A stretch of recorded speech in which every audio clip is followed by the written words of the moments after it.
আরে সবে তো মাপলার গেছে, এবার তো হাওয়াই চটির পালা। আরে মাপলার গেছে, এবারে হাওয়াই চটির পালা। কেন আপনারা মোদিজির উপরে ভরসা রাখছেন না?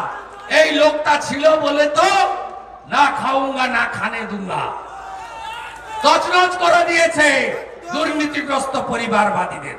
মোটা পার্থ, ফ্রেঞ্চ কাট তার দাড়ি, ছোট ছোট বাচ্চা মেয়ে তার বান্ধবী, অপার ঘর থেকে পাওয়া গেছে 51 কোটি। তিনি বেকারের চাকরি বেঁচেছেন।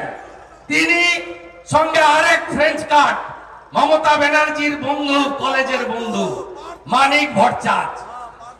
আরেকজন তো মোবাইল পুকুরে ফেলে দিয়ে প্রাচীরে ঝুলছিলেন, বড়োয়ার এমএলএ জীবন কৃষ্ণ সাহা। সব জেলের ভিতরে। জ্যোতিপ্রিয় মল্লিক পুরো খাদ্য দপ্তরকে নিয়ে জেলের ভিতরে, আর বাকি তো যাব যাব করছে। চন্দ্রনাথ সিনহা ঘর থেকে লক্ষ লক্ষ টাকা উদ্ধার। লম্বা মন্ত্রী সুজিত বোস তার 2 শালকের স্ত্রীকে কামারহাটে পুরসভায় চাকরি দিয়েছে। সব জায়গায় চাকরি চুরি হয়েছে।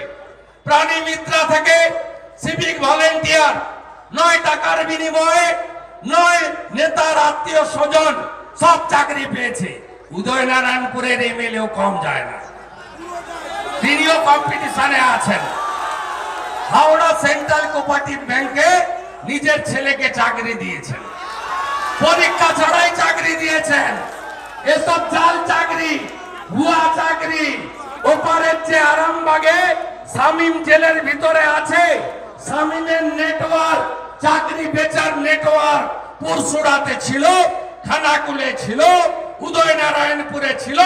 এখানকার তোলামূলের নেতারা শামীমের মাধ্যমে মোটা পার্থকে টাকা দিয়ে চাকরিগুলো বেচেছে, কিনেছে। এদের সরাবেন না মায়েরা, সরাবেন না, সরাবেন না। আমার মতুয়ারা ডঙ্কা বাজাচ্ছিলেন আমি যখন ঢুকি। 3 কোটি উদ্বাস্তু হয়েছেন বাঙালি হিন্দুরা।